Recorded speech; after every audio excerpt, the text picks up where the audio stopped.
नमस्कार, मैं हूं सुधीर चौधरी और डीडी न्यूज के इस नए शो डिकोड में आपका स्वागत है।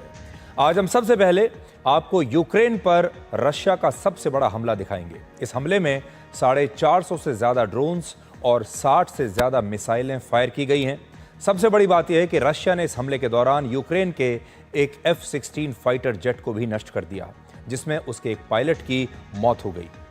अमेरिका के राष्ट्रपति डोनाल्ड ट्रंप पूरी दुनिया में सीज फायर करवा रहे हैं, लेकिन इस युद्ध में शांति बहाल करने की उनकी सारी कोशिशें अब तक नाकाम रही हैं। इसके बाद हम आपको बाजार में बिकने वाले नकली पनीर से सावधान करेंगे।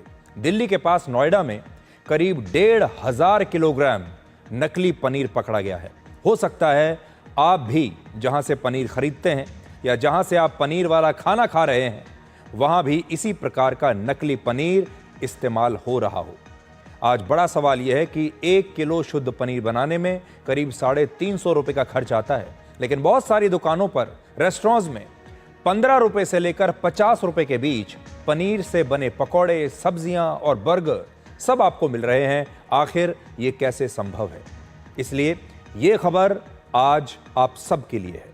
और आखिर में आपको ये बताएंगे कि हमारे देश में आजकल एंटी एजिंग दवाओं और हार्ट अटैक की चर्चा क्यों हो रही है। ये चर्चा एक्टर और मॉडल शेफाली जरीवाला की हार्ट अटैक से मौत के बाद हो रही है। आज हम आपको ये दिखाएंगे कि हजारों वर्षों से हर युग में इंसान की जवान बने रहने की इच्छा रही है, और ये इच्छा कई बार लोगों से ऐसी ऐसी चीजें भी करवा देती है जिससे उनकी जान जाने का खतरा पैदा हो सकता है। इसलिए पूरी दुनिया में जवान बने रहने का जो उद्योग है वो फल फूल रहा है। लेकिन सबसे पहले आपको ये बताएंगे कि क्या रशिया और यूक्रेन का युद्ध यूरोप तक पहुंच सकता है। आपको याद होगा, इसी महीने की 1 तारीख को यह खबर आई थी कि यूक्रेन ने एक सीक्रेट ऑपरेशंस के जरिए रशिया के कुछ एयरबेसेस पर ड्रोन हमला किया है और उसके 40 एयरक्राफ्ट्स और बॉम्बर्स को नष्ट कर दिया। इस हमले के बाद पश्चिमी देश ये कह रहे थे कि इस युद्ध में यूक्रेन अब जीत के बहुत करीब पहुंच सकता है, लेकिन अब रशिया ने यूक्रेन पर फरवरी 2022 के बाद से अब तक का सबसे बड़ा हमला किया है, और ये हवाई हमला है। 29 जून को रशिया ने 537 एरियल वेपन्स का इस्तेमाल किया, जिसमें 477 ड्रोन्स और 60 से ज्यादा मिसाइलें थी। इनमें क्रूज मिसाइल्स, बैलिस्टिक मिसाइल्स और हाइपरसोनिक मिसाइलों से यूक्रेन की राजधानी कीव समेत 14 शहरों पर हमले हुए हैं, जिनमें 9 लोगों की मौत हुई।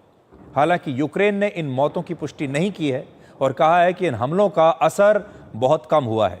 आपने एक बात नोट की होगी, जब भी युद्ध होता है तो 2 देश जब आमने सामने होते हैं, जो हमला करने वाला देश होता है वो ये कहता है कि हमने बहुत बड़ा हमला किया है, हमने बहुत नुकसान कर दिया है, और जो सामने वाला जो देश होता है वो अक्सर उन हमलों को बहुत कमतर करके बताता है और कहता है कि हमारा कोई नुकसान नहीं हुआ है। रशिया के इस हमले के पीछे 3 बड़े उद्देश्य थे। पहला, यूक्रेन के एयर डिफेंस सिस्टम को कमजोर करना। दूसरा, मिलिट्री बेसिस और F-16 लड़ाकू विमानों के एयर बेस पर हमला करना। और तीसरा, यूक्रेन के एनर्जी और पावर प्लांट्स को निशाना बनाना, जिससे वहां बिजली की आपूर्ति ठप हो जाए। सबसे बड़ी बात यह है कि रशिया ने इस हमले के दौरान यूक्रेन के एक F-16 फाइटर जेट को भी नष्ट कर दिया, जिसमें यूक्रेन के पायलट की मौत हो गई। ये वही F-16 फाइटर जेट है जो यूरोप और नेटो देशों ने मुफ्त में यूक्रेन को दिया था मदद के तौर पर, और रशिया ने तब इसका विरोध किया था। लेकिन अब रशिया ने इस विमान को नष्ट कर दिया है और अब तक के युद्ध में यूक्रेन के 3 F-16 फाइटर जेट्स नष्ट हो चुके हैं। हालांकि पश्चिमी मीडिया का कहना है कि यूक्रेन ने इस लड़ाकू विमान से रशिया के 4 ड्रोन्स और 3 मिसाइलों को भी नष्ट किया, और बाद में इस हमले के दौरान ये विमान क्रैश हो गया और इसके पायलट की मौत हो गई। आज आपको ये भी देखना होगा कि असली युद्ध से ज्यादा जरूरी होता है इंफॉर्मेशन वॉरफेयर। रशिया ने यूक्रेन पर जो हमला किया उसके बारे में अब तक ज्यादा खबरें मीडिया में नहीं आई हैं, लेकिन इन हमलों को रोकने के लिए यूक्रेन ने क्या क्या किया है उसकी चर्चा पूरे पश्चिमी मीडिया में हो रही है। पश्चिमी मीडिया का कहना है कि यूक्रेन के एयर डिफेंस सिस्टम ने रशिया के 249 ड्रोन्स को हवा में ही नष्ट कर दिया। कई मिसाइल्स को इलेक्ट्रॉनिक जैमिंग से डाइवर्ट कर दिया, और यूक्रेन इस हमले को रोकने में काफी हद तक कामयाब रहा है। यानी रशिया ने चाहे जितना भी बड़ा हवाई हमला किया हो, पश्चिमी मीडिया ने उसे अपनी रिपोर्टिंग में हारते हुए ही दिखाया है।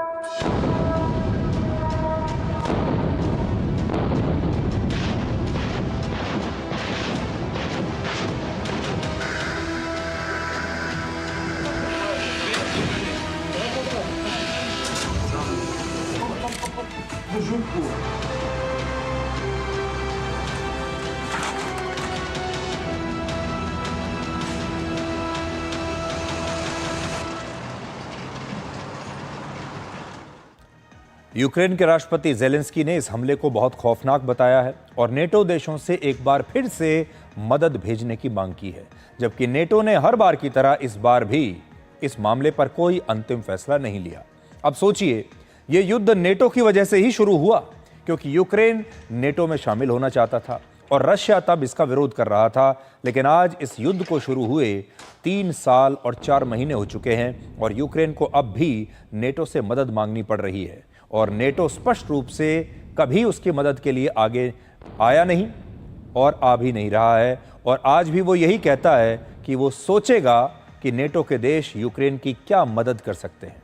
या आपको ये भी देखना होगा कि चुनाव से पहले अमेरिका के राष्ट्रपति डोनाल्ड ट्रंप ने कहा था कि वो 24 घंटे के अंदर रशिया और यूक्रेन के युद्ध को रुकवा देंगे। लेकिन अब इस बात को भी 5 महीने बीत चुके हैं और ये युद्ध अब भी जारी है।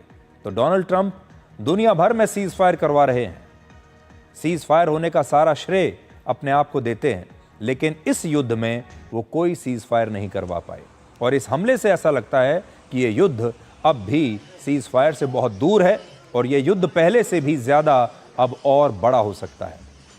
20वीं सदी की शुरुआत में जब 2 विश्व युद्ध लड़े गए, तब इनकी शुरुआत यूरोप से ही हुई थी और अब भी इस युद्ध में एक तरफ यूरोप है और दूसरी तरफ रशिया है। और यहाँ आपको ये देखना होगा कि रशिया के लिए ये युद्ध आसान नहीं रहा है।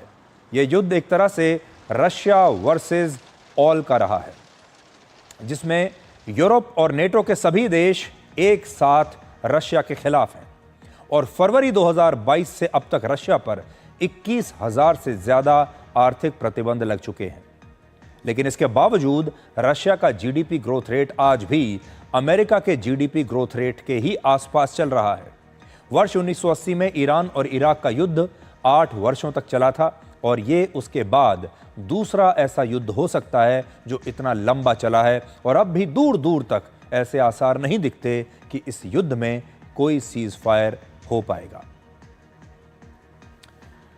अब हम आपके लिए उस घटना को डिकोड करेंगे जिसकी पूरे देश में चर्चा हो रही है और ये घटना उस गैंगरेप के बारे में है जो किसी दूर दराज के इलाके में नहीं बल्कि एक सरकारी लॉ कॉलेज के कैंपस में हुआ है और वो भी पश्चिम बंगाल की राजधानी कोलकाता में। ये घटना कोलकाता यूनिवर्सिटी के कॉलेज की है जिसके खिलाफ आज छात्रों ने विरोध प्रदर्शन किया और आरोपियों को सख्त सजा देने की मांग की है। इसके अलावा आज जब बीजेपी की एक फैक्ट फाइंडिंग टीम ने इस लॉ कॉलेज में प्रवेश करने की कोशिश की तो इस पर भी बड़ा हंगामा हुआ और टीएमसी ने बीजेपी पर इस गैंग रेप पर राजनीति करने का आरोप लगाया। आज हम पश्चिम बंगाल की मुख्यमंत्री ममता बनर्जी को उनकी एक पुरानी तस्वीर दिखाना चाहते हैं जब अक्टूबर 2020 में उन्होंने हाथरस गैंग रेप का विरोध करते हुए कोलकाता में एक पैदल मार्च निकाला था। लेकिन आज कोलकाता की इस घटना पर जब ये ठीक उनके नाक के नीचे कोलकाता में पश्चिम बंगाल की राजधानी में एक कॉलेज में यह घटना हो रही है, आज वो ये कह रही हैं कि बीजेपी इस पर राजनीति कर रही है।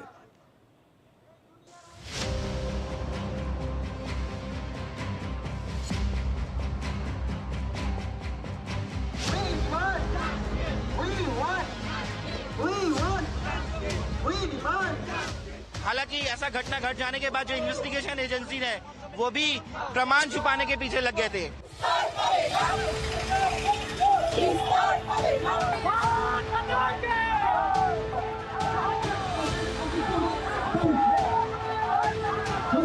बार बार महिलाओं के साथ इस प्रकार की अव्यवस्थित शासन क्यों मिल रहा है और इस प्रकार के जघन्य अपराध क्यों हो रहे हैं।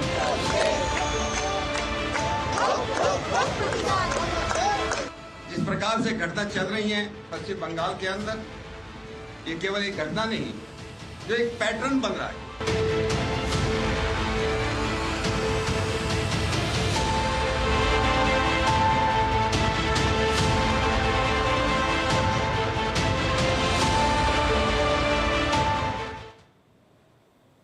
बीजेपी ने आरोप लगाया है कि पश्चिम बंगाल में एक महिला मुख्यमंत्री होने के बावजूद भी वहां पर महिलाएं सुरक्षित नहीं हैं।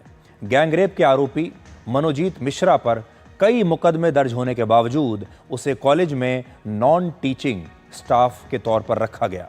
बीजेपी का दावा है कि पश्चिम बंगाल के कॉलेज में क्रिमिनल्स को रखा जा रहा है और वहां पर जो कानून व्यवस्था है वो अब ऐसी हो चुकी है कि उस पर विश्वास करना मुश्किल है। इन्होंने उसको वीडियोग्राफ भी किया ताकि जिंदगी भर उस लड़की को मोलेस्ट कर सके, उसको ब्लैकमेल कर सके, उसको शर्मिंदा कर सके।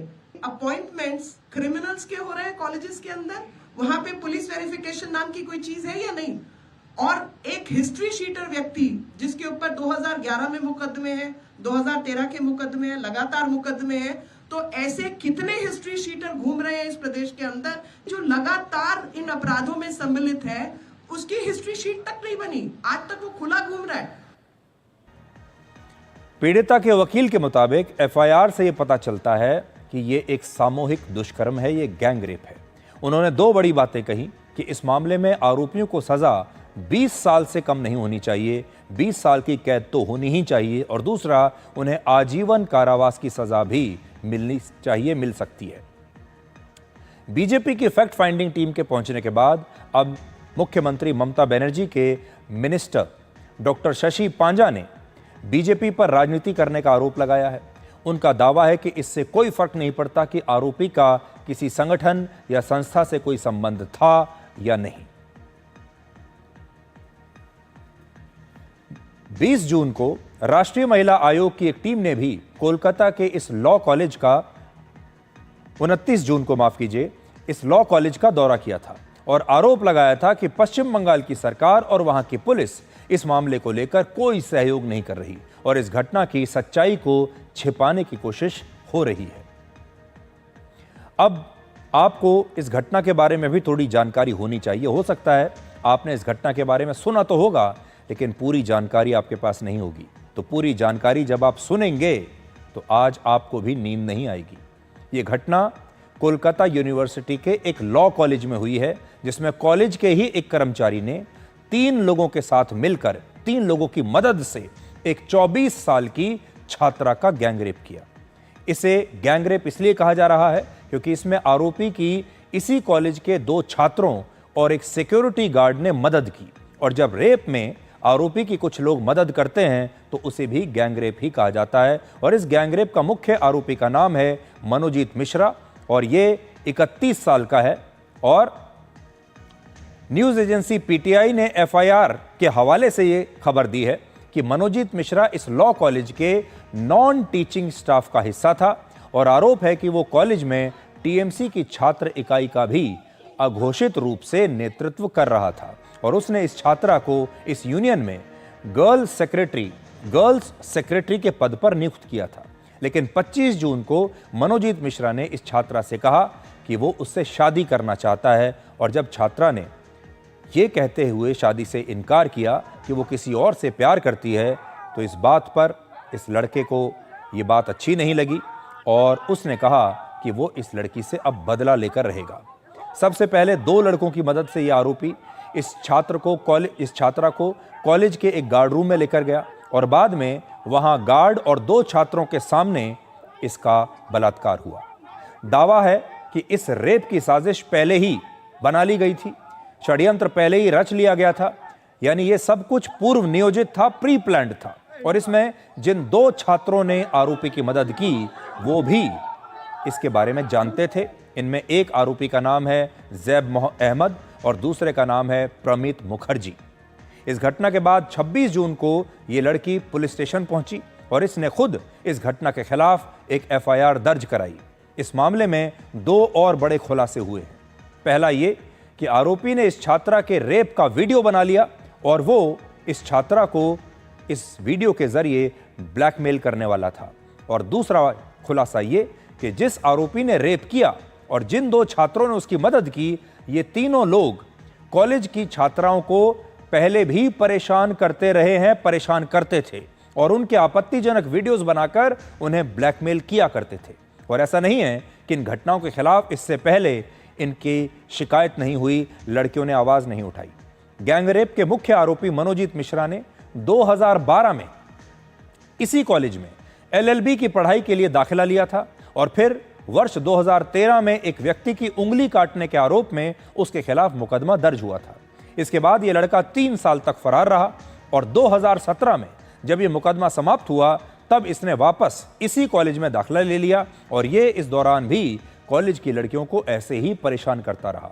फिर अगले साल मार्च 2018 में 2 छात्राओं ने इस पर यौन उत्पीड़न के आरोप लगाए, जिसके बाद उसे कुछ समय के लिए कॉलेज से निलंबित भी किया गया।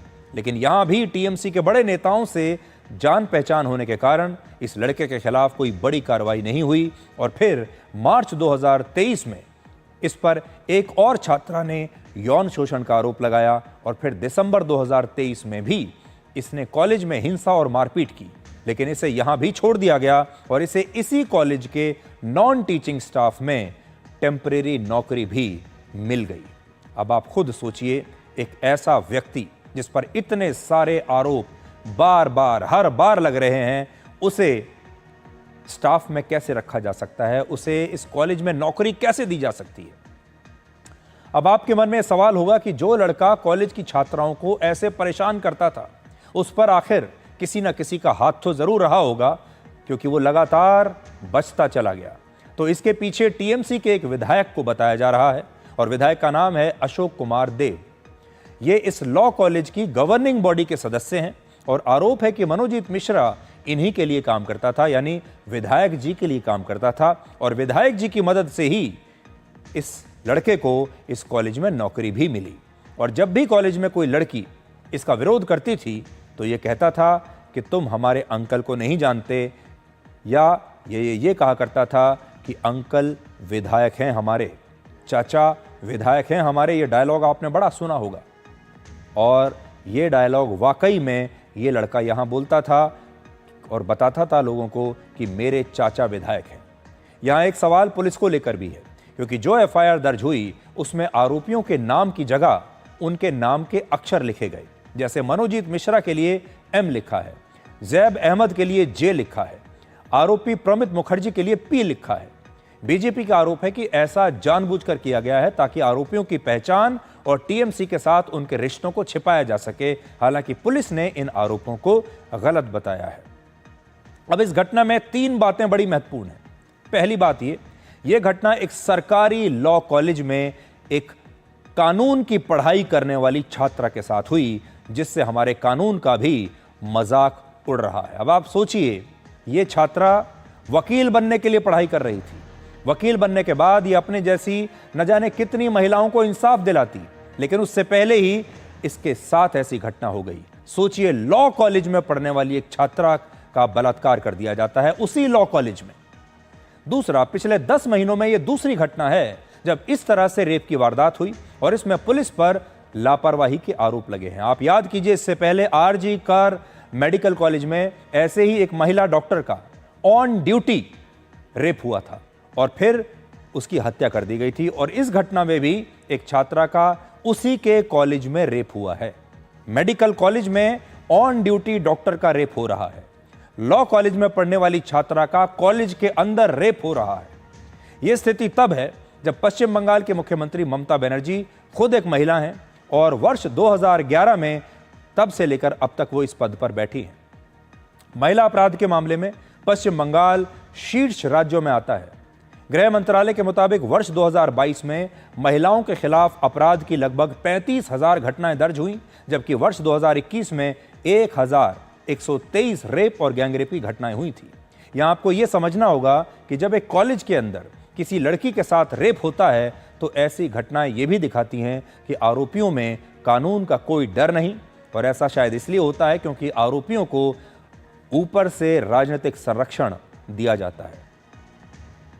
आप सोचिए, आज हमारे देश में जितने भी माता पिता हैं जिनकी बेटियां, बच्चियां, घर की सदस्य, महिलाएं स्कूल में जाती हैं, कॉलेज में जाती हैं, अलग अलग दफ्तरों में जाती हैं, काम करने के लिए जा रही हैं, कॉलेज में पढ़ने के लिए जा रही हैं, और कॉलेजों के अंदर ऐसा होने लगे, एक ऑन ड्यूटी डॉक्टर का बलात्कार हो जाए अस्पताल में, कॉलेज के अंदर, और फिर उसकी हत्या हो जाए। सोचिए, लॉ कॉलेज में पढ़ने वाली छात्रा का कॉलेज के अंदर ही अगर उसके साथ ऐसी घटना हो जाए तो सोचिए हमारे देश में जो छात्राएं हैं वो कहां सुरक्षित होंगी। अगर अपने कॉलेज में सुरक्षित नहीं हैं तो कहां सुरक्षित होंगी, एक बहुत बड़ा सवाल है। राजनीति अलग बात है, लेकिन आज उन माता पिता की चिंता को भी समझना होगा जो आज इस खबर को देखकर अपने बच्चों के लिए, खासतौर पर अपनी बेटियों के लिए आज चिंतित हो रहे होंगे, क्योंकि वो कितने विश्वास के साथ अपनी बेटियों को स्कूल भेजते हैं, कॉलेज भेजते हैं और सोचते हैं कि स्कूल और कॉलेज में तो उनके बच्चे सुरक्षित रहेंगे।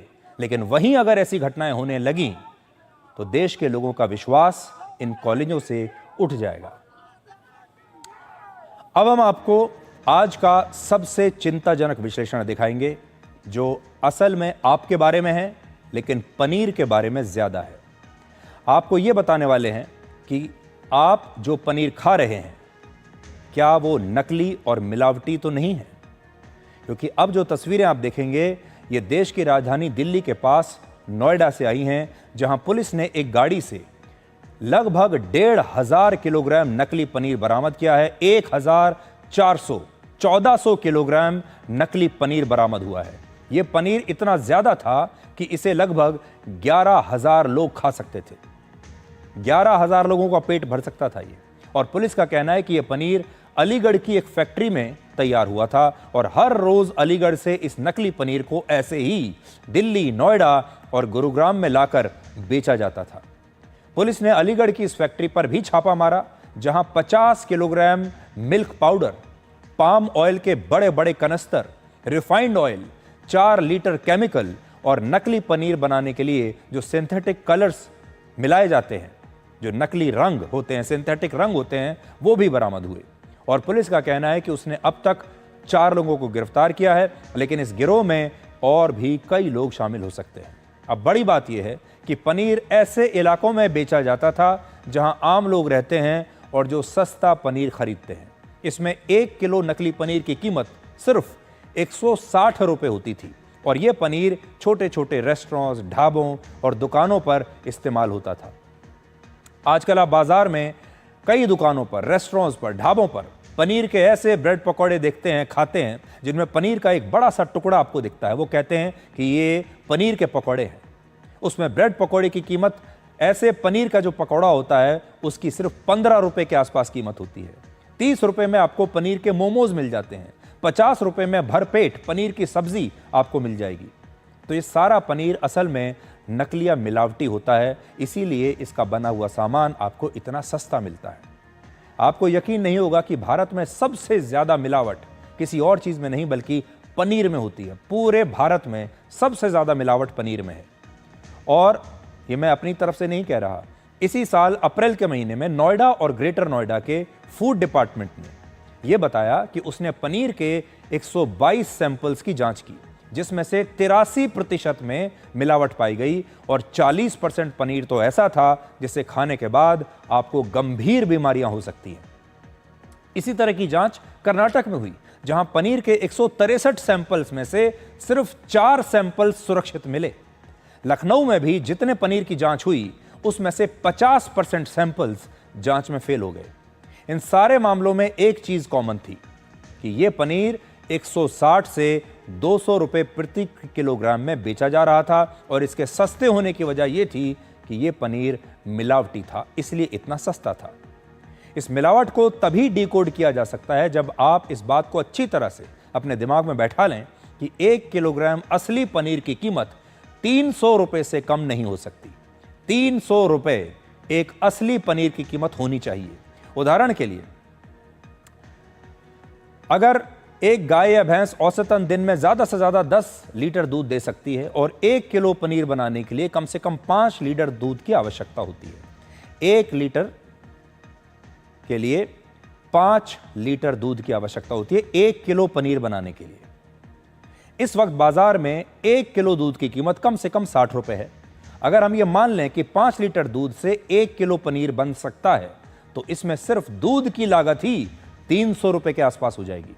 सोचिए, जितने दूध से 1 किलो पनीर बन रहा है, अगर वही दूध की कीमत कम से कम 300 रुपए है तो फिर बाजार में इस दूध से बना पनीर 160 रुपए से 200 रुपए में कैसे मिल सकता है? इसका सीधा सा मतलब यह है कि जितना भी सस्ता पनीर बाजार में आप खरीद रहे हैं, जो बिक रहा है, वो या तो नकली है या मिलावटी है। और जब हम ये कहते हैं कि आप नकली या मिलावटी पनीर खा रहे हैं तो ये कोई मामूली बात नहीं है। भारत के बाजारों में 3 प्रकार का पनीर इस समय बेचा जाता है। ध्यान से सुनिएगा। इसमें पहला है असली पनीर, जो दूध से बना होता है और ये पनीर सबसे सुरक्षित होता है। ये प्योर पनीर है, ये सुरक्षित है आपके खाने के लिए। दूसरा होता है एनालॉग पनीर, शायद आपने नाम भी नहीं सुना होगा, इसे एनालॉग पनीर कहते हैं और ये सस्ते घी, पाम ऑयल, मिल्क पाउडर और केमिकल्स से बनता है। और ये पनीर आजकल बहुत लोकप्रिय भी हो रहा है और बहुत इस्तेमाल भी हो रहा है। बड़ी बात यह है कि food safety and standards authority of India खुद इस एनालॉग पनीर को बेचने की इजाजत देता है और कानूनी मान्यता इसे मिली हुई है।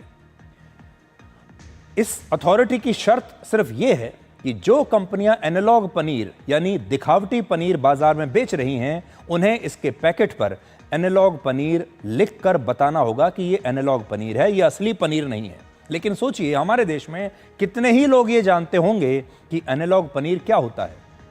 एनालॉग पनीर मिल्क पाउडर से बनाया जाता है, लेकिन सच ये है कि मिल्क पाउडर में फैट होता ही नहीं और इसी वजह से मिल्क पाउडर से बनने वाले एनालॉग पनीर में सस्ते घी का इस्तेमाल किया जाता है, पाम ऑयल का इस्तेमाल किया जाता है। और हाल ही में महाराष्ट्र की डेयरी इंडस्ट्री ने एनालॉग पनीर की बिक्री पर पाबंदी लगाने की मांग की थी, क्योंकि बड़े बड़े होटल्स और रेस्टोरेंट्स में असली पनीर से ज़्यादा एनालॉग पनीर का इस्तेमाल हो रहा था, जिसमें पनीर नहीं होता बल्कि ये एक दिखावटी पनीर होता है जो पनीर जैसा दिखता है और इसमें पनीर जितना फैट होता है, लेकिन वो दूसरे सोर्सेज से आता है। यहां बड़ी बात यह है कि जो होटल्स और रेस्टोरेंट्स एनालॉग पनीर से पनीर टिक्का बनाते हैं, शाही पनीर बनाते हैं, पनीर दो प्याज़ा जैसी पनीर की सब्जियां ग्राहकों को परोसते हैं, क्या वो आपको ये बताते हैं कि वो आपको असली पनीर नहीं बल्कि एनालॉग पनीर खिला रहे हैं? एनालॉग पनीर के अलावा बाजार में नकली पनीर भी बेचा जाता है, जिसमें खेतों में इस्तेमाल होने वाले यूरिया डिटर्जेंट, हाइड्रोजन पेरोक्साइड जैसे खतरनाक केमिकल्स मिलाए जाते हैं। और पूरे देश में ऐसी कोई रिपोर्ट या डेटा नहीं जिससे ये पता चल सके कि हर साल कितना नकली पनीर बनाया और बेचा जाता है। लेकिन अगर आप खुद इंटरनेट पर जाकर सर्च करेंगे तो आपको हर शहर से ऐसी खबरें मिल जाएंगी जहां से नकली या मिलावटी पनीर पकड़ा जा चुका है। भारत के लोग पनीर खाने पर हर साल लगभग 65,000 करोड़ रुपए खर्च करते हैं और ये खर्च वर्ष 2033 तक 2 लाख करोड़ रुपए तक पहुंच सकता है। भारत के लोगों को पनीर बहुत पसंद है। भारत में हर साल लगभग 5 लाख टन पनीर की खपत होती है और ये आंकड़े सरकार के अनुमानों पर आधारित हैं। महत्वपूर्ण बात यह है कि 1 किलो पनीर बनाने के लिए कम से कम 5 लीटर दूध चाहिए होता है और इस हिसाब से अगर 5 लाख टन पनीर बनाना है तो 250 करोड़ लीटर दूध की आवश्यकता तो होगी ही। भारत में हर साल लगभग इतने ही दूध का इस्तेमाल होता है, जिसका मतलब ये कि भारत के लोग जो पनीर खा रहे हैं वो बड़ी मात्रा में नकली है या मिलावटी है। भारत में कुल दूध में से सिर्फ 7% दूध से ही पनीर बनाया जाता है, जिसका मतलब ये हुआ कि बाजार में बिकने वाला जो दूसरा पनीर है, ज़्यादातर पनीर नकली है और मिलावटी है। ये आंकड़े इसलिए चिंताजनक हैं क्योंकि भारत में जो लोग शाकाहारी हैं वो प्रोटीन के लिए खुद को पनीर पर ज़्यादा निर्भर मानते हैं।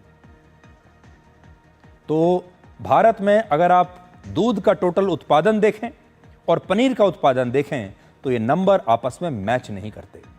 भारत में पनीर को इतना हेल्दी माना जाता है कि हम ब्रेड पकौड़े से लेकर छोले भटूरे, पराठे, समोसे, मोमोज, बर्गर, पिज्ज़ा, सैंडविच, पाव भाजी, टिक्की, चाउमीन, हर चीज़ में पनीर का इस्तेमाल कर रहे हैं।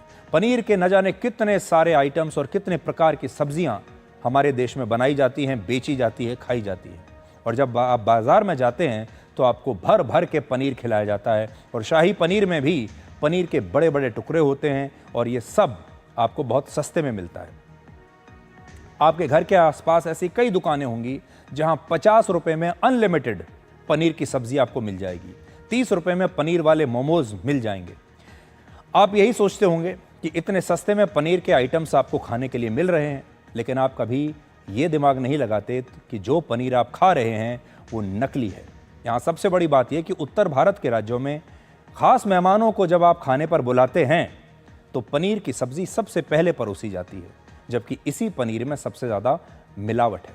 भारत के लोग पनीर को बहुत पसंद करते हैं। जहाँ भी अगर आप जाएंगे, कोई भी बड़ा मौका होगा, आप अगर अपने घर में भी किसी मेहमान को बुलाएंगे, खास मेहमान को बुलाएंगे, तो पनीर की सब्जी ज़रूर होगी। यहाँ दिलचस्प जानकारी यह है कि पूरी दुनिया में पनीर की सबसे ज़्यादा मांग और सबसे ज़्यादा खपत हमारे देश भारत में ही है। जितना पनीर हमारे देश में खाया जाता है उतना किसी और देश में नहीं, और दुनिया के कई देश ऐसे हैं जहां पनीर को इसलिए नहीं खाया जाता क्योंकि इसमें फैट बहुत ज़्यादा होता है। दूसरा, लोगों को ऐसा लगता है कि अगर दूध की क्वालिटी अच्छी नहीं है तो पनीर भी अच्छा नहीं हो सकता, लेकिन भारत के लोगों को पता ही नहीं है कि हमें जितना पनीर चाहिए उसका आधा पनीर भी असली दूध से नहीं बन सकता। लेकिन इसके बावजूद भारत के लोग एक साल में 65,000 करोड़ रुपए का पनीर खा रहे हैं। और शायद ही हमारे देश में कोई ऐसी शादी होगी, कोई ऐसा डिनर होगा जहां पर पनीर के किसी आइटम से आपका स्वागत ना किया जाए। अब बड़ा सवाल यह है कि इस नकली या मिलावटी पनीर से आप कैसे बचेंगे। तो सबसे पहले आपको जागरूक होना होगा और यह समझना होगा कि पनीर सस्ता नहीं हो सकता। अगर कोई पनीर दूध से बनाया गया है और वो शुद्ध है तो उसकी कीमत कम से कम 300-350 रुपए तो जरूर होगी। दूसरा, ऐसे ब्रांड्स और डेयरी का ही पनीर खरीदें जिन्हें फूड सेफ्टी एजेंसीज ने प्रमाणित किया हुआ है। तीसरा, पैकेट वाले पनीर पर यह जरूर देखें कि उस पर एनालॉग पनीर तो नहीं लिखा। और चौथा, हमारे देश में मिलावट को गंभीर अपराध माना ही नहीं जाता। मिलावट को हमने स्वीकार कर लिया है। ऐसे मामलों में मामूली सा जुर्माना भरकर आरोपी जेल से बाहर आ जाते हैं। कई बार तो उनकी गिरफ्तारी ही नहीं होती। लेकिन अगर ऐसे मामलों में सजा को कड़ा कर दिया जाए, जुर्माने को कई गुना बढ़ा दिया जाए, कानूनों को इतना कड़ा कर दिया जाए, तो फिर नकली या मिलावटी पनीर बेचना या कोई भी नकली सामान बेचना हमारे देश में मुश्किल हो जाएगा। और सभी राज्यों के फूड डिपार्टमेंट्स को अपनी जांच अब बढ़ा देनी होगी, जिससे इस मिलावट को रोका जा सके। तो जब तक पूरे भारत में अखिल भारतीय स्तर पर मिलावट के खिलाफ कोई बहुत बड़ा कैंपेन ना चलाया जाए, जब तक आप कोई बहुत बड़े कदम ना उठाएं, जब तक पूरे देश की अलग अलग राज्य सरकारें ये ठान ना लें कि हम मिलावट को जड़ से खत्म कर देंगे, तब तक इस मिलावट का बंद होना बहुत ही मुश्किल काम है। और आखिर में हम ये कहेंगे कि ये खबर सिर्फ मिलावट के बारे में नहीं है, बल्कि ये आपके भरोसे के बारे में है। जब कोई व्यक्ति किसी चीज़ को ये समझकर खरीदता है कि वो पनीर है, वो असली पनीर है, वो शुद्ध पनीर खरीद रहा है, खा रहा है, वो उस पर भरोसा करता है। लेकिन अगर ये भरोसा ही टूट जाए तो सोचिए आम आदमी कहाँ जाएगा। और इस समय हमारे देश में बड़ी संख्या में लोग थोड़ा सा पैसा कमाने के लिए आपके भरोसे को तोड़ रहे हैं और आपके शरीर के साथ एक बहुत बड़ा खिलवाड़ कर रहे हैं। अब हम इंसानों की जवान बने रहने और अमर होने की सबसे पुरानी इच्छा को डिकोड करेंगे। पिछले 2 दिनों में हमारे पूरे देश में लोग ये चर्चा कर रहे हैं कि क्या एंटी एजिंग दवाओं और हार्ट अटैक के बीच कोई संबंध है। और ये चर्चा इसलिए हो रही है क्योंकि एक एक्टर और मॉडल शेफाली जरीवाला का सिर्फ 42 वर्ष की उम्र में 27 जून को अचानक हार्ट अटैक से निधन हो गया।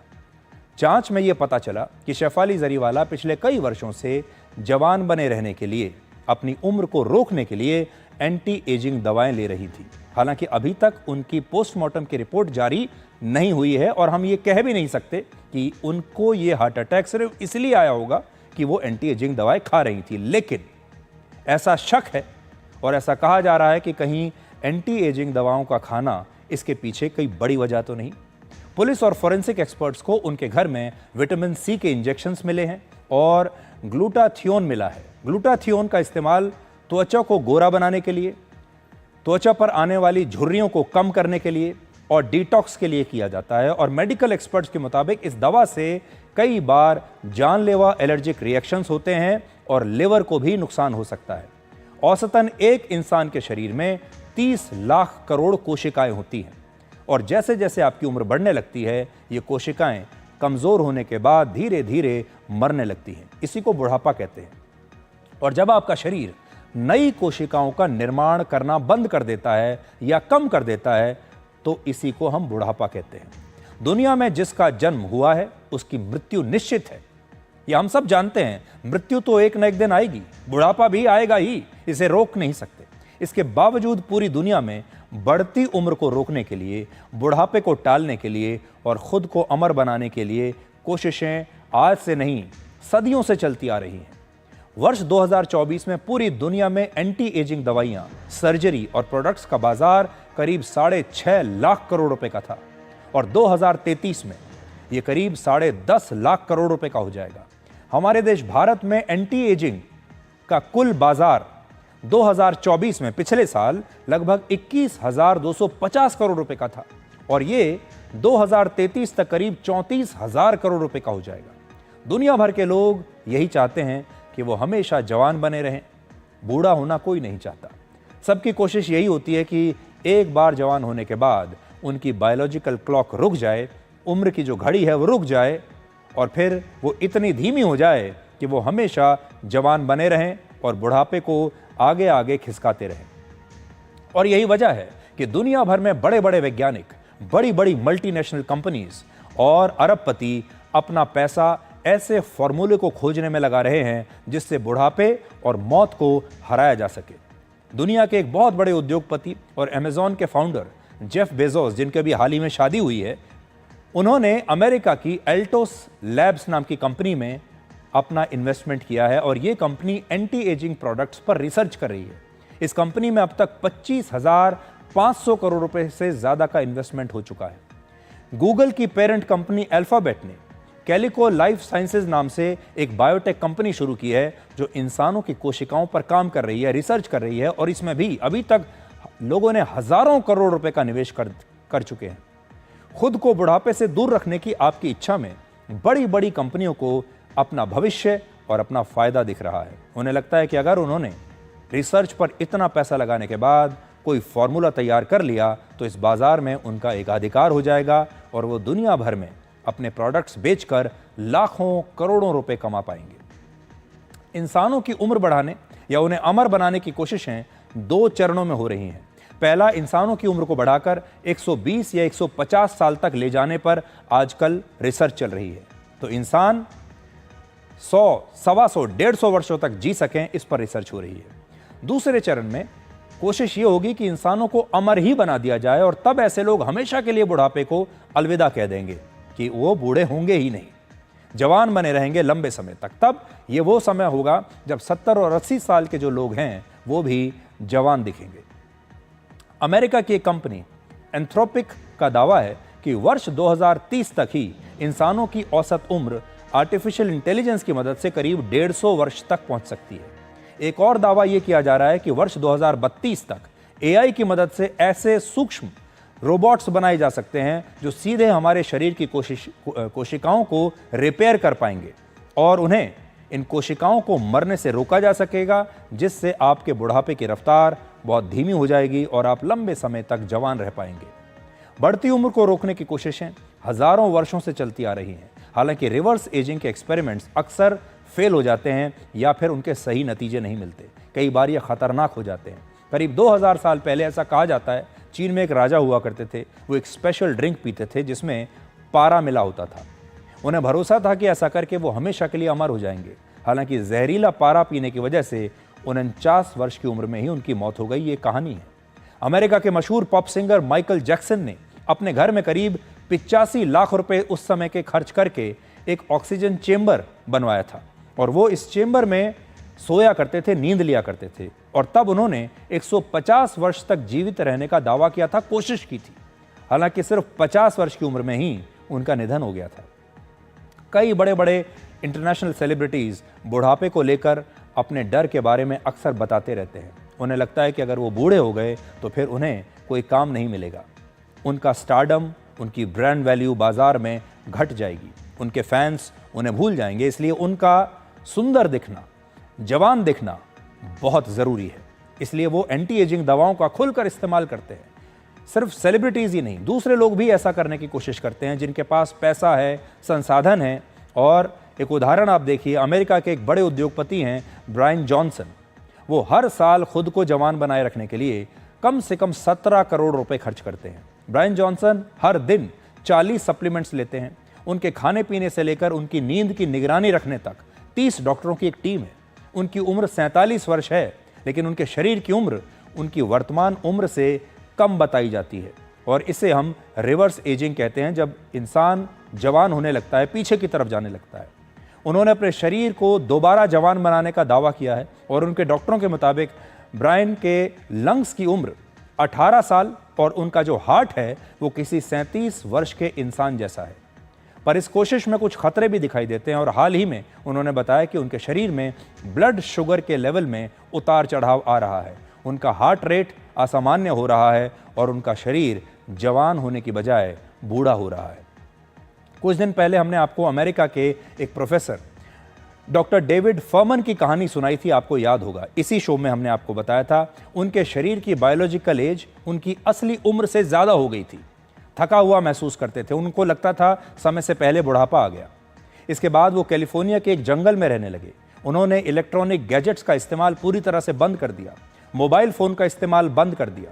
सिर्फ घर में पकाया गया खाना और प्राकृतिक खाना खाया, बाजार से खाना खाना बंद कर दिया। और सिर्फ 3 साल तक पूरी दुनिया से दूर जंगल में रहने के बाद उनका शरीर 10 साल जवान हो गया।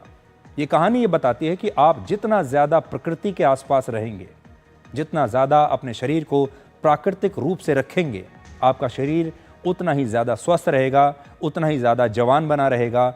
और जितना ज़्यादा आप जवान बने रहने के शॉर्टकट्स अपनाएंगे, वो आपको बुढ़ापे या मौत से कभी बचा नहीं पाएंगे। इसलिए जवान रहने का शौक़ है, सुंदर दिखने का शौक़ है, तो इसके लिए तपस्या भी बहुत करनी पड़ेगी। सिर्फ कोई पिल खा लेने से, कोई इंजेक्शन ले लेने से आप हमेशा जवान नहीं रह सकते। अगर आपको जवान रहना है तो फिर शहर से दूर जाना पड़ेगा, अपने जीवन में अनुशासन लाना पड़ेगा। और आजकल आपने देखा होगा, लोग मेहनत नहीं करना चाहते, अनुशासन में रहना नहीं चाहते।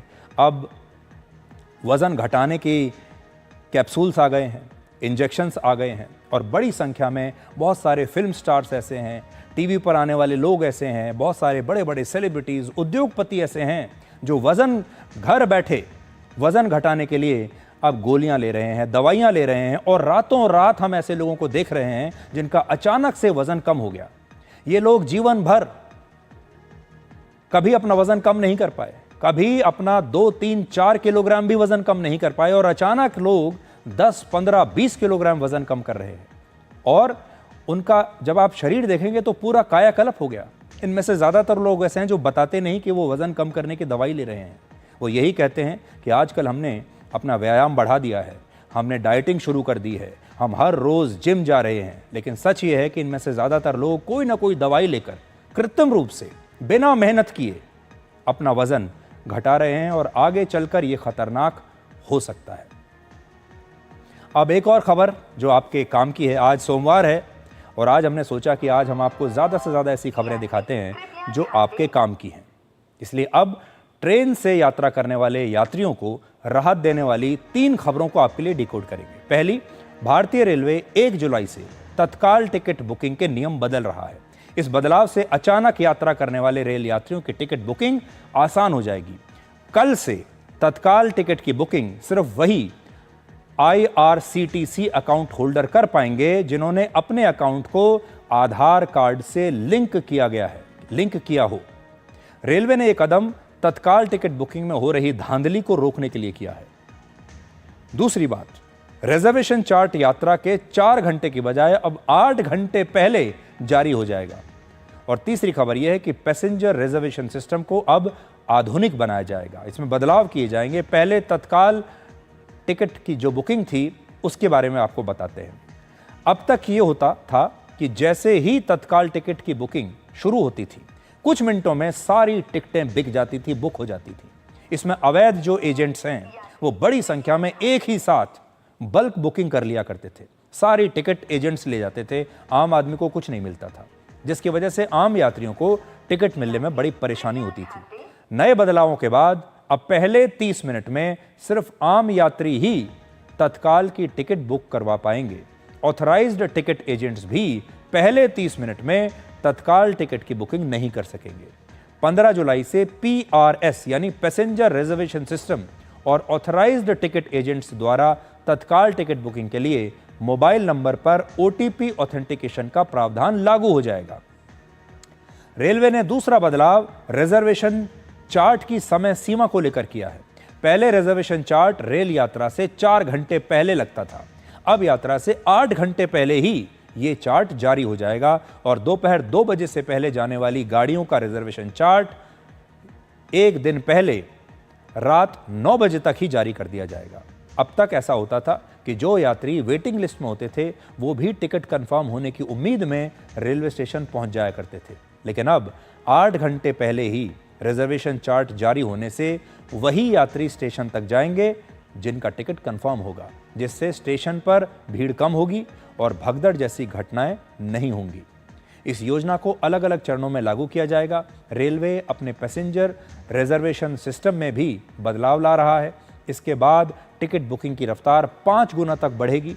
फिलहाल देश भर में 32,000 टिकट प्रति मिनट बुक होते हैं। नए बदलाव के बाद 1 मिनट में 1.5 लाख से ज्यादा टिकट बुक किए जा सकते हैं। इससे टिकट इंक्वायरी की क्षमता 10 गुना बढ़कर पूरे देश में 4 लाख प्रति मिनट से बढ़कर 40 लाख प्रति मिनट हो जाएगी और रेल मंत्रालय के अनुसार पैसेंजर रिजर्वेशन सिस्टम को दिसंबर 2025 तक आधुनिक भी बना दिया जाएगा। तो अब इन बदलावों के बाद जो रेल यात्रा है, हम उम्मीद करते हैं कि अब पहले से ज्यादा आसान और सरल हो जाएगी। अब वक्त हो गया है एक छोटे से ब्रेक का और हम आपसे मिलेंगे 3 मिनट के इस ब्रेक के बाद और उसके बाद आपको कुछ और खबरें दिखाएंगे।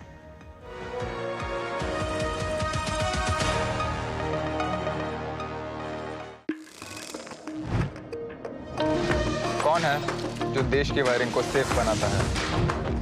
कौन है जो देश की वायरिंग को इको फ्रेंडली बनाता है?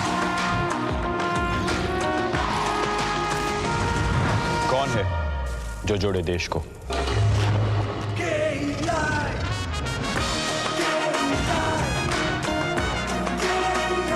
विकसित भारत का विकसित wire. Where the software engineer with a big idea meets the smart market analyst, meets the cool UI UX designer, meets the gifted content writer, meets the talented photographer to create the big dream. The world comes together at Sharda University. So where are you?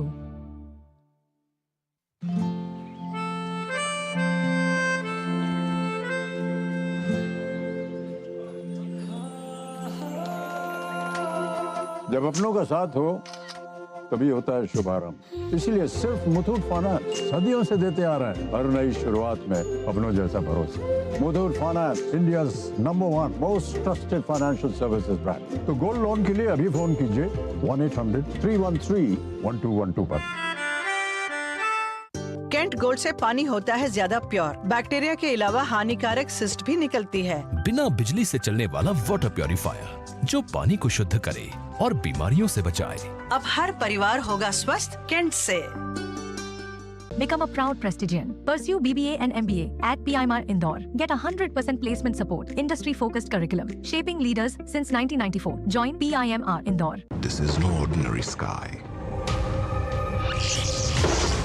This is where legends are born. Clear to space transition. Roger. Re-engaging heat. In the vast expanse above, the Indian Air Force reigns. Unseen, unstoppable, unmatched. Join the Indian Air Force to be a cut above. Start successful legal career with Prestige, offering LLB and LLM with expert faculty and practical exposure, shaping leaders since 1994. Join PIMR Indore. कैंट गोल्ड से पानी होता है ज्यादा pure. Bacteria के अलावा हानिकारक सिस्ट भी निकलती है। बिना बिजली से चलने वाला वाटर प्योरीफायर जो पानी को शुद्ध करे और बीमारियों से बचाए। अब हर परिवार होगा स्वस्थ कैंट से। कौन है जो जोड़े देश को। विकसित भारत का विकसित वायर।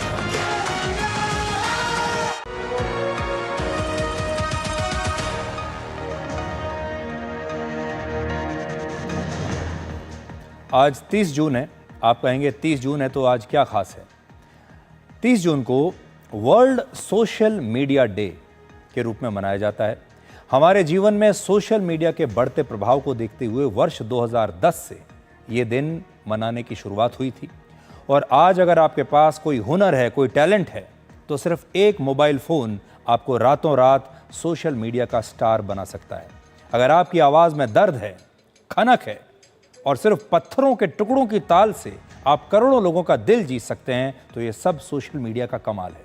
आज सोशल मीडिया एक साधारण से कलाकार को एक सेलिब्रिटी बनाने का मंच बन चुका है। और आज हम आपको एक कहानी सुनाना चाहते हैं, और ये कहानी है एक बेहद साधारण परिवार से आने वाले राजू भट्ट की, जो अब राजू कलाकार के नाम से देश भर में लोकप्रिय हो रहा है। राजस्थान के नागौर का रहने वाला राजू गुजरात के सूरत में छोटा मोटा काम करके अपनी ज़िंदगी गुजार रहा था, मुश्किल से काम चला रहा था। लेकिन 6 जून 2025 का दिन राजू की ज़िंदगी को बदलने वाला दिन साबित हुआ। इस दिन राजू किसी बात को लेकर बहुत उदास था और अपने पुराने दोस्तों से मिलने पहुंचा। दोस्तों ने राजू से कहा कि वो अपनी तकलीफ और दर्द को दिल में रखने के बजाय अपनी कला में ढाले, और उन्होंने कहा कि आज राजू को एक गाना सुनाना चाहिए, राजू को गाना गाना चाहिए। इसके बाद राजू ने पत्थर के 2 टुकड़ों को अपने हाथ में लेकर बजाते हुए एक गाना गाया, और गाने के बोल हैं दिल पर चलाई छुरियां। ये गाना वर्ष 1995 में आई फिल्म बेवफा सनम का है, और इस गाने को मशहूर सिंगर सोनू निगम ने गाया है। और राजू के इस गाने को उसके दोस्तों ने अपने मोबाइल कैमरे से रिकॉर्ड कर लिया और बाद में इसे सोशल मीडिया पर अपलोड कर दिया। राजू ने भी 6 जून को इस वीडियो को इंस्टाग्राम पर अपने अकाउंट राजू कलाकार के नाम से पोस्ट किया। राजू कलाकार के इस वीडियो को अब तक 17 करोड़ 40 लाख से ज्यादा लोग देख चुके हैं। क्या आप विश्वास करेंगे? 17.5 करोड़ लोग देख चुके हैं। इस वीडियो को 1 करोड़ 61 लाख से ज्यादा लोगों ने लाइक किया है। 44 लाख से ज्यादा लोग इस वीडियो को शेयर कर चुके हैं। राजू के इंस्टाग्राम पर 1,61,000 से ज्यादा फॉलोअर्स हो चुके हैं। और राजू के इस टूटे दिल की आवाज, उसकी आंखों में छलकता हुआ दर्द और 2 पत्थर के टुकड़ों से निकले संगीत ने लाखों करोड़ों लोगों का दिल जीत लिया। आसपास कोई ऐसा साजो सामान नहीं है, कोई लंबा चौड़ा बैंड नहीं है। सोशल मीडिया पर अब ये गाना ट्रेंड कर रहा है।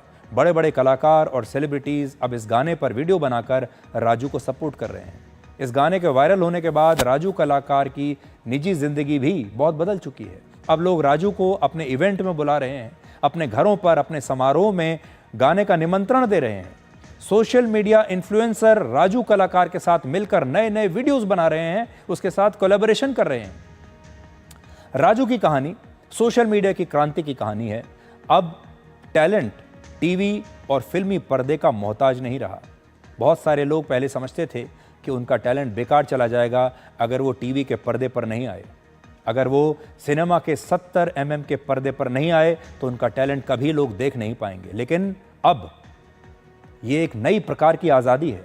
राजू कलाकार की कहानी ये बताती है कि अब अपनी कला और प्रतिभा को दिखाने के लिए आपको बड़े बड़े स्टूडियोज़, बड़े बड़े प्रोड्यूसर्स, बड़े बड़े बैनर्स की आवश्यकता नहीं है। आपको रियलिटी और टैलेंट शो में भी लाइन लगाकर ऑडिशन देने की आवश्यकता नहीं है। अगर आपके अंदर हुनर है तो आप अपनी कला को सोशल मीडिया के माध्यम से करोड़ों लोगों तक पहुंचा सकते हैं। सोशल मीडिया ने लोकप्रियता के फॉर्मूले को हमेशा के लिए बदल दिया है। और पहले किसी भी कलाकार को लोकप्रिय होने के लिए आप याद कीजिए, या तो टीवी पर आना होता था या फिल्मी पर्दे की ज़रूरत होती थी। हर कलाकार की एक इच्छा होती थी कि एक दिन उसे टीवी पर मौका मिले, एक दिन वो फिल्मों में आए। लेकिन टीवी और फिल्मों में मौका मिलना साधारण परिवारों से आने वाले लोगों के लिए बहुत मुश्किल होता था। लेकिन सोशल मीडिया ने इस बैरियर को तोड़ दिया है। अब ये एक ऐसा मंच बन गया है जो सभी के लिए बराबर है। सबको अपनी प्रतिभा, अपना टैलेंट दिखाने का समान अवसर देता है। सोशल मीडिया एक प्लेटफॉर्म तो है जिसके फायदे भी हैं लेकिन नुकसान भी हैं। आज अगर सोशल मीडिया का सदुपयोग किया जाए जैसे राजू ने किया, तो हमारा कंटेंट जो पहले कुछ लोगों की मुट्ठी में कैद था, आप याद कीजिए, आज से कुछ वर्ष पहले तक, कुछ दशक पहले तक जो पूरा सिनेमा जो था कुछ बड़े बैनर्स, कुछ बड़े प्रोड्यूसर्स के हाथ में कैद था। अगर आप वहाँ तक नहीं पहुँचे तो आप कभी लोगों तक अपना टैलेंट नहीं पहुँचा पाएंगे। लेकिन ये टैलेंट अब आज़ाद हो चुका है, ये कंटेंट आज़ाद हो गया है। अगर सोशल मीडिया का गलत इस्तेमाल किया जाए तो इससे समाज में आग भी लग सकती है। आज जो समझने की बात है वो ये है कि सोशल मीडिया तो आ गया, ये एक टेक्नोलॉजी है, ये एक मंच है, और हमारे देश में दोनों प्रकार के लोग हैं जो इसका अच्छा इस्तेमाल कर रहे हैं, आपका मनोरंजन कर रहे हैं, अपने टैलेंट को शोकेस कर रहे हैं, आपका कुछ फ़ायदा कर रहे हैं, और ऐसे भी कंटेंट क्रिएटर्स हमारे देश में हैं जो हमारे देश का नुकसान कर रहे हैं, जो हमारे देश के समाज का नुकसान कर रहे हैं, हमारे युवाओं को भटका रहे हैं। आपने देखा होगा लोग ऐसे ऐसे रील्स बनाते हैं आजकल कि आप अपने परिवार के साथ उनके रील्स को देख नहीं सकते। ये भी टैलेंट के नाम पर ही आपके लिए परोसा जा रहा है।